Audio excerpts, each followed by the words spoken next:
Electric lines of force के बारे में हमने प्रीवियस लेक्चर्स के अंदर पढ़ा था। वहाँ पे हमने पढ़ा था कि electric lines of force positive charge से शुरू होती हैं और नेगेटिव चार्ज की तरफ मूव करती हैं। इसके अलावा वहाँ पे हमने उसकी कुछ और प्रॉपर्टीज़ भी डिस्कस की थी, जिसमें हमने एक चीज़ पढ़ी थी कि जब इलेक्ट्रिक लाइंस ऑफ फोर्स किसी एरिया में से पास होती हैं, number of electric lines of force वहाँ पे बढ़ जाती हैं, तो वहाँ पे इलेक्ट्रिक फील्ड इंटेंसिटी ज़्यादा हो जाती है। और जहाँ पे उस पर्टिकुलर उसी एरिया के अंदर number of electric lines of force कम हो जाती हैं, वहाँ पे इलेक्ट्रिक फील्ड इंटेंसिटी कम हो जाती है। अब वहाँ पे एरिया एक नई चीज़ आई थी कि एरिया के साथ, अब एरिया के साथ और क्या फंक्शनैलिटी हो सकती है इलेक्ट्रिक लाइंस ऑफ फोर्स, एक किसी पर्टिकुलर एरिया के अंदर से जब पास होती हैं तो क्या कोई नई फिजिकल क्वांटिटी बनती है, और उस फिजिकल क्वांटिटी को हम कहाँ पे यूज़ कर सकते हैं अगर बनेगी तो, और क्या उससे एसोसिएटेड कोई लॉज हैं और वो लॉज को हम किस तरीके से अलग अलग जगहों पे अप्लाई कर सकेंगे। इन सब चीज़ों के बारे में इस लेक्चर के अंदर हम पढ़ेंगे।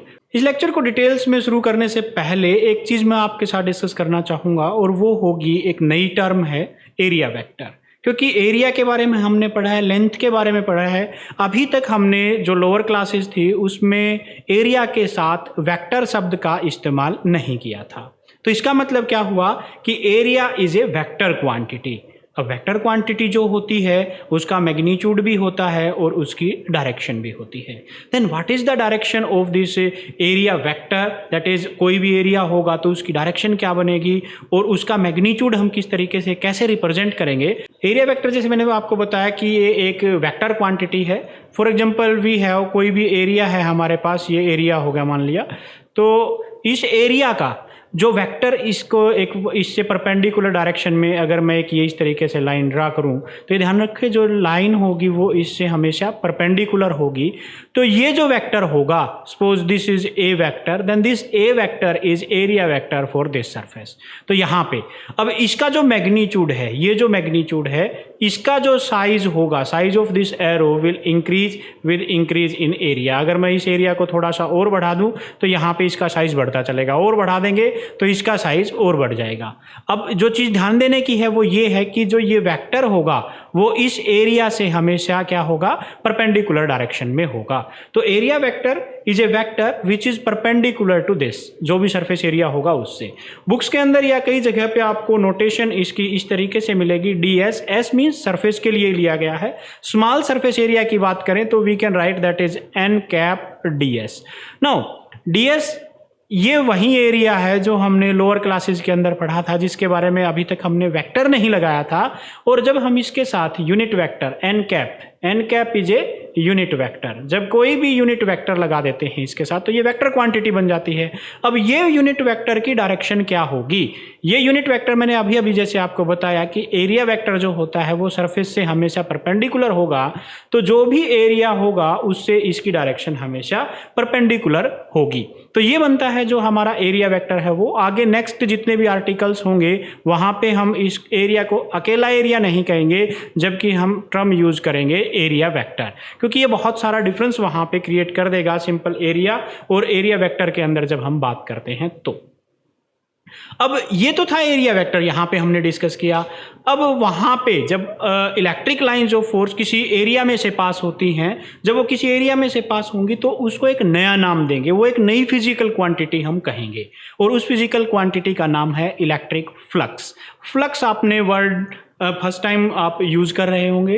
वैसे मैं इसका सिंपल मीनिंग आपको समझाऊं कि फ्लक्स का मतलब होता है किसी चीज़ को झोंकना, झोंका आपने सुना होगा। सिंपल सा मीनिंग एक समझने के लिए बता रहा हूँ, जैसे हवा का झोंका आया, यानी कितनी उस एरिया में हवा आई पर्टिकुलरली, तो वो क्या है, वो एरिया है। उस एरिया में कितनी हवा आई तो वो क्या होगी, फ्लक्स, एयर फ्लक्स बेसिकली कह लें। अगर वहाँ पे वाटर एकदम से उस एरिया के अंदर फॉल होता है तो वो उसको हम वाटर फ्लक्स कह देंगे।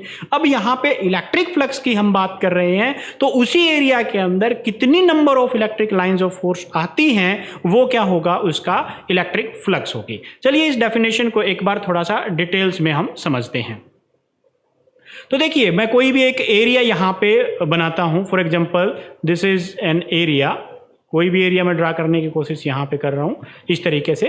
इसमें से कितनी number of electric lines of force pass होंगी, कितनी number of electric lines of force pass होती हैं, उसको हम कहेंगे यहाँ पे इलेक्ट्रिक फ्लक्स। तो इसकी सिंपल सी डेफिनेशन जो बनेगी वो यही बनेगी कि the total number of electric lines of force passing through a given area. अब यहाँ पे एक चीज आपने ध्यान रखनी है, वो है परपेंडिकुलर टू द लाइंस। जो ये लाइनें होंगी, for example this is electric field line, और इससे जो परपेंडिकुलर डायरेक्शन में होगा वहीं वो हम काउंट करेंगे। अब ये परपेंडिकुलर डायरेक्शन में क्यों होगा, क्यों हम इसको काउंट करते हैं, उसको एक बार देखेंगे। उससे पहले इसके लिए नोटेशन देख लेते हैं। इलेक्ट्रिक फ्लक्स जो है उसको हम फाई से रिप्रेजेंट करते हैं, और क्योंकि हम इसको ई यूज कर लेंगे, ई का मतलब होगा यहाँ पे इलेक्ट्रिक, क्योंकि फ्लक्स कई तरह की हो सकती हैं, तो उसको डिफ्रेंशिएट करने के लिए, उन और चीज़ों से अलग करने के लिए हम यहाँ पे वर्ड जो है वो इस्तेमाल करेंगे इलेक्ट्रिक। तो ये जो बनती है वो हमारी इलेक्ट्रिक फ्लक्स बनती है। तो ये बनेगी इलेक्ट्रिक फ्लक्स। इलेक्ट्रिक फ्लक्स को फॉर एग्जांपल मेरे पास कोई भी एक एरिया है, कोई भी रफ एरिया मैं ले लेता हूँ किसी भी टाइप का। अब यहाँ से electric lines of force, for example this is electric line of force, this is another electric lines of force, these are another electric lines of force. ये कुछ इलेक्ट्रिक लाइन्स ऑफ फोर्स हैं जो इसमें से पास होती हैं। अब यहाँ पे अगर इस एरिया की बात करें, ये एरिया देखिए, इसका जो एरिया वेक्टर बनेगा, एरिया वेक्टर मैंने आपको अभी अभी बताया था कि वो हमेशा कैसे होता है, परपेंडिकुलर। तो ये सरफेस जो है इससे वो थोड़ा सा परपेंडिकुलर हो गया है। इसको समझने के लिए अगर आप इसको समझना चाहते हैं तो मैं एक फॉर एग्जांपल यहाँ पे आपको बताऊँ। For example this is my hand, यहाँ पे इसका जो ये है, ये एरिया बनता है। तो एक वेक्टर जैसे इससे परपेंडिकुलर डायरेक्शन में, ये पेन मैं यूज कर रहा हूँ, इससे परपेंडिकुलर डायरेक्शन में हो गया, ये इस तरीके से रहेगा, आप परपेंडिकुलर देख सकते हैं। अब जब मैं इसको इस तरीके से करूंगा तो this is the area vector, इस डायरेक्शन में हो गया। इस तरीके से रोटेट करूंगा तो एरिया वेक्टर इस डायरेक्शन में। अब मैं जैसे ही इसको रोटेट करता हूं तो वो इसके साथ घूमता है, आप देखिए इस तरीके से, तो ये घूम रहा है इसके साथ। तो ये जो बनता है एरिया वेक्टर, यहाँ पे भी जो मैंने आपको बताया है, यहाँ पे ये एरिया वेक्टर है, क्योंकि ये परपेंडिकुलर है इससे, तो ये बन जाएगा जो एरिया वेक्टर बनेगा वो। इफ से दिस एंगल इज थीटा, यहाँ पे कह दें इसके साथ कि ये एंगल थीटा है, तो यहाँ पे ये एरिया वेक्टर बन जाएगा फॉर एग्जांपल से ds वेक्टर, एंड इस डायरेक्शन में क्योंकि इलेक्ट्रिक लाइन जो फोर्स थी E, तो ये बनता है अपना E की वेक्टर, E वेक्टर हो गया, ये ds वेक्टर हो गया। तो फ्लक्स को अगर हम लिखना चाहें तो we can write that is E vector dot ds vector. अब मैंने E ds डॉट क्यों यूज कर लिया, समझते हैं इसको भी। देखिए एरिया वेक्टर ये है और ये है इलेक्ट्रिक लाइंस ऑफ फोर्स, दोनों एक दूसरे से कुछ एंगल के ऊपर हैं, दोनों के बीच में जो एंगल है वो से थीटा है। अब यहाँ पे इस एंगल के साथ ये एंगल बनाया हुआ है, हमें पता है जब इस इलेक्ट्रिक फील्ड जो एरिया वेक्टर है, area vector is a vector quantity, मैंने आपको बताया था। जब इसके दो कंपोनेंट्स हम रिजोल्व करेंगे, दो कंपोनेंट्स भी किस किस डायरेक्शन में, एक in the direction of this area vector, यहाँ पे इस डायरेक्शन में मैं इस इलेक्ट्रिक जो हमारा जो एरिया वेक्टर है इसके कंपोनेंट्स रिजोल्व करता हूँ, और एक परपेंडिकुलर डायरेक्शन में होगा। तो जिसके साथ एंगल बनता है वो मैंने बताया था आपको, वो क्या होगा, ds cos थीटा।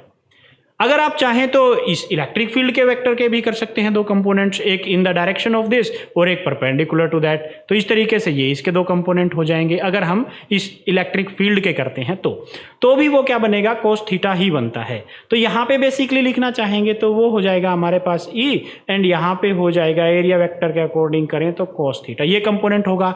या इलेक्ट्रिक फील्ड की फॉर्म में लिखें तो इलेक्ट्रिक फील्ड का E cos थीटा ds, यहाँ पे लिखें तो E ds cos थीटा।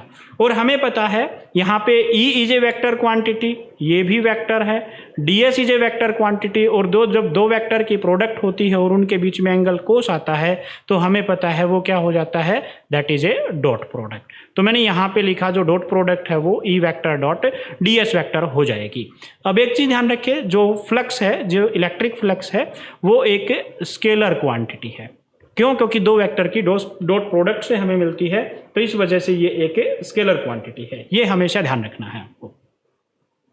अब इसके कुछ एक स्पेशल केसेस हम देखते हैं कि कैसे होगा। उससे पहले देखिए एक चीज़ और ध्यान रखना है आपको कि ये जो पार्ट है ये इस छोटे से एरिया के लिए, फॉर एग्जांपल मैं यहाँ पर डिफाइन करूँ तो अगर पूरे एरिया के लिए कैलकुलेट करना चाहें तो हम इस पार्ट को इंटीग्रेट कर सकते हैं, that is E vector dot ds vector over the complete surface, तो हमें जो टोटल फ्लक्स है इसके लिए वो मिल जाती है। तो टोटल फ्लक्स को कैपिटल फाई से हम लिख लेते हैं, तो फाई ई। तो इस तरीके से टोटल फ्लक्स मिल जाएगी अगर हम इसका सरफेस इंटीग्रल कर देते हैं तो ये बनता है हमारा जो एरिया वेक्टर बनेगा वो। अब इसके कुछ एक स्पेशल केसेस देखते हैं।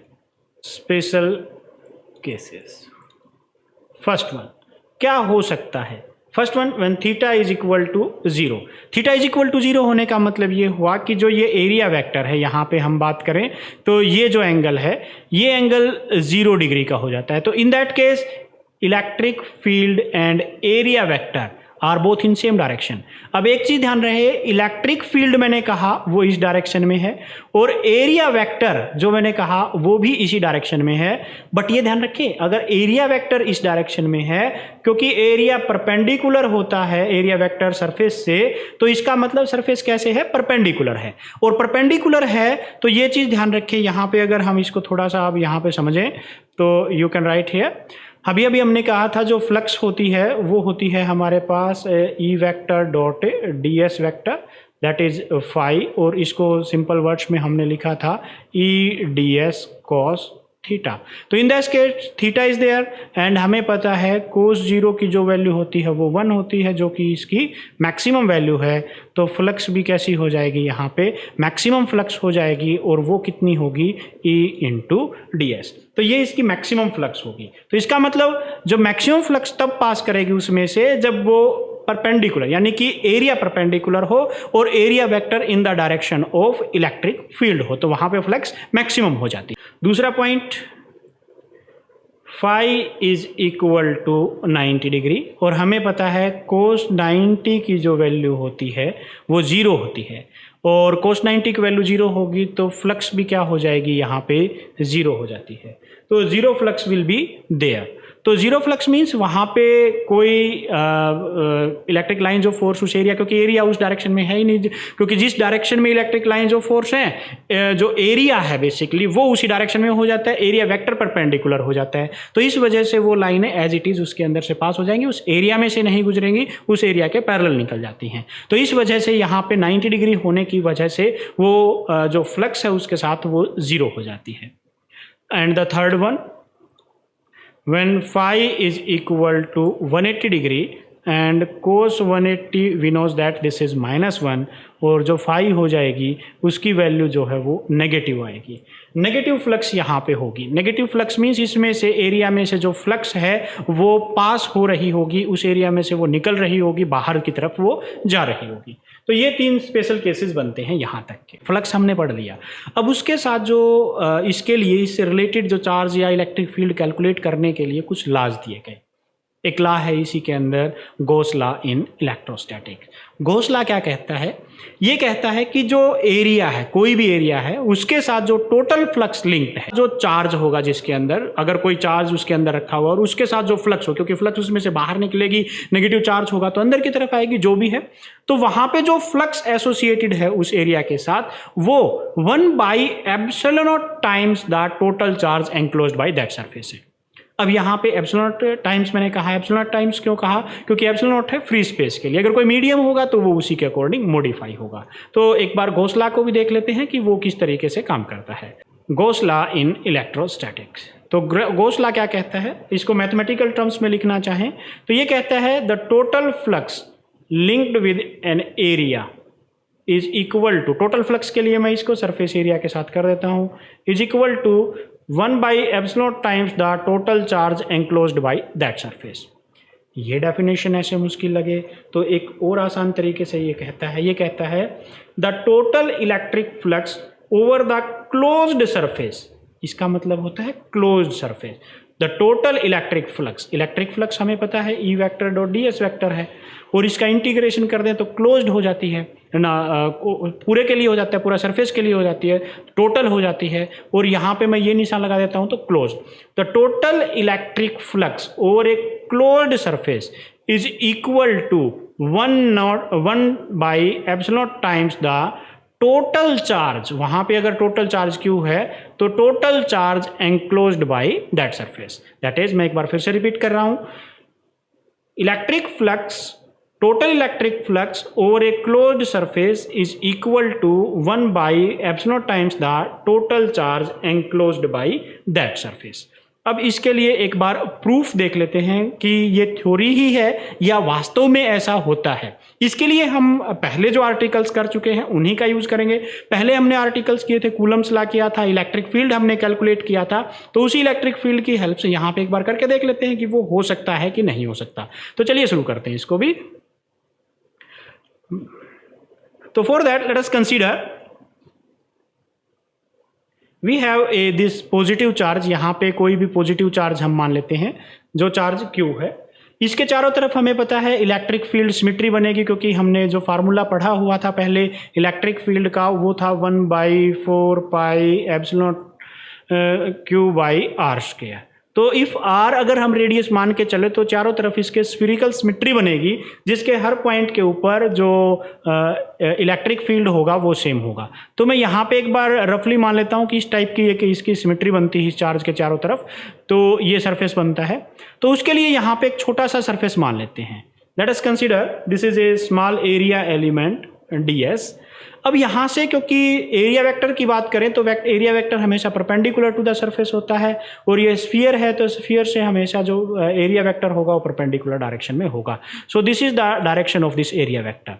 पॉजिटिव चार्ज है, पॉजिटिव चार्ज से हमने पढ़ा हुआ है जो इलेक्ट्रिक फील्ड होता है वो हमेशा बाहर की तरफ होता है। सो this is the direction of electric field.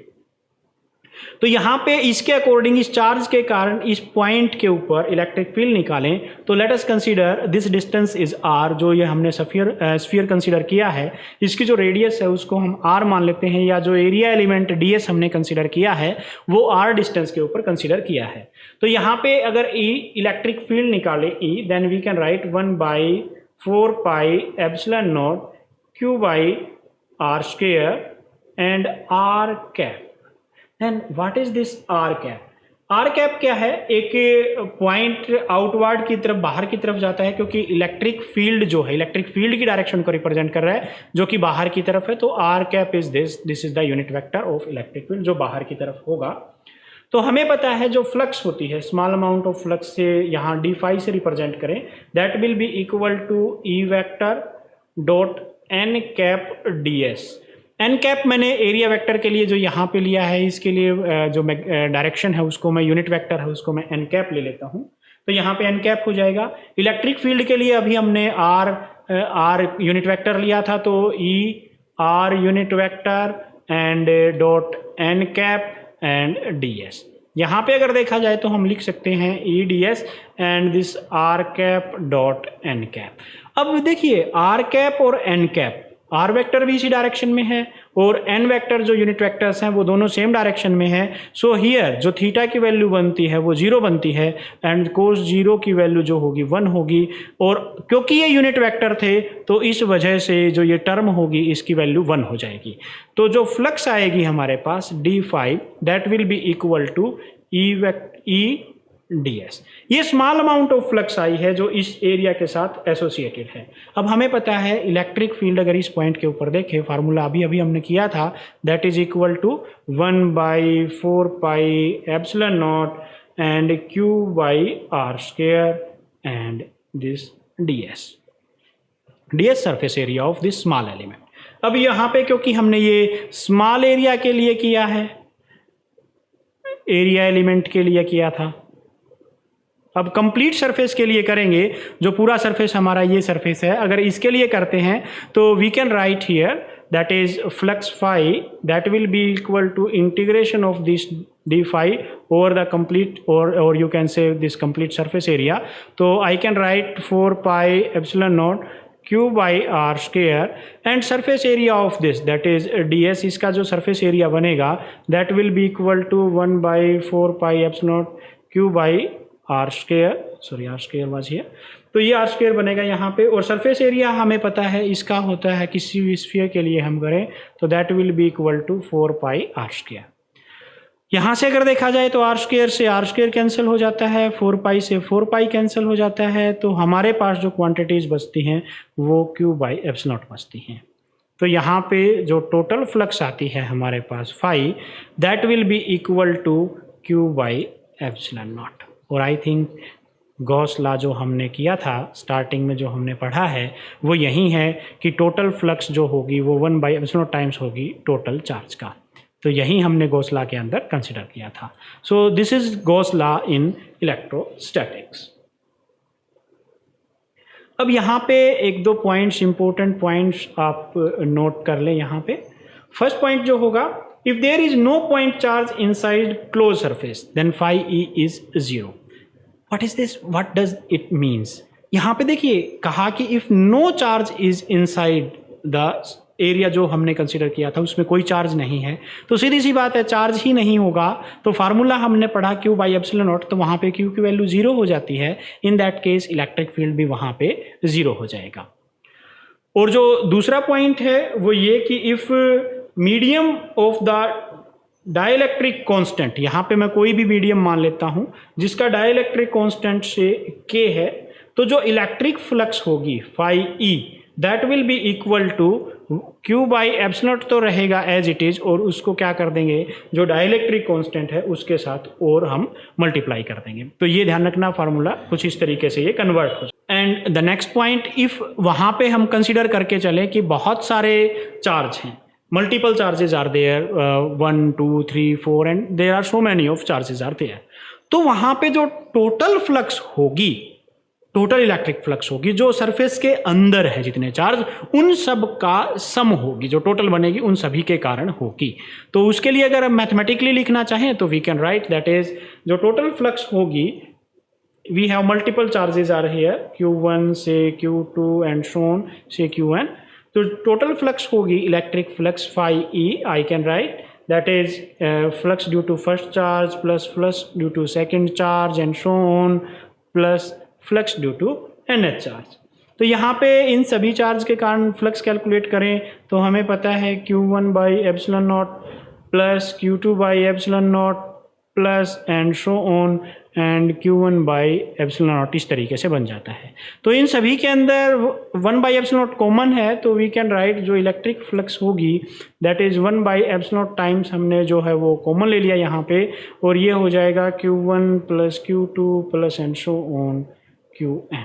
तो इस तरीके से जो फ्लक्स बनेगी वो, इफ़ यहाँ पे हम कंसिडर कर लें कि टोटल चार्ज इन सब का जो सम है that is Q1 plus Q2 plus Q3 and so on, इन सब का सम कैपिटल Q होता है, तो यहाँ पे we can write that is phi e that will be equal to 1/ε0 times and this total charge that is capital Q। So in this way we can find out the total flux due to multiple charges. Now the next point, that is, यहाँ पे देखिए हमने जो flux का formula पढ़ा अभी वो पढ़ा हमने Q/ε0। इफ़ यहाँ पे जो Q की वैल्यू है वो 1 कूलम हो जाती है, से चार्ज जो टोटल चार्ज है 1 कूलम हो जाएगा, देन जो phi e होगा उसकी एक फिक्स वैल्यू हो जाएगी, और क्या होगी, चार्ज की जगह पे 1 पुट कर दें, और phi नॉट हमें पता है दैट इज 8.85 इंटू 10⁻⁻12 होता है। अब यहाँ पे इसका जब कैलकुलेट करेंगे तो आई think this will come out 1.13 into 10⁻11। तो यहाँ पे ये एक कांस्टेंट क्वांटिटी हो जाती है, तो number of electric lines of force comes out in 1 coulomb charge, इतने नंबर होंगे।